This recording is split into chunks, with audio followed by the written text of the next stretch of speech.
Man,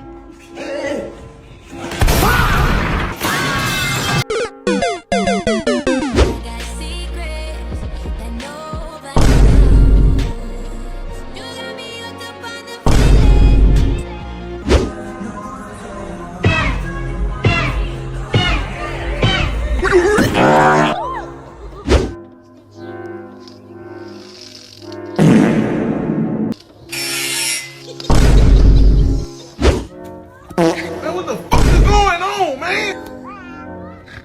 You okay? You okay?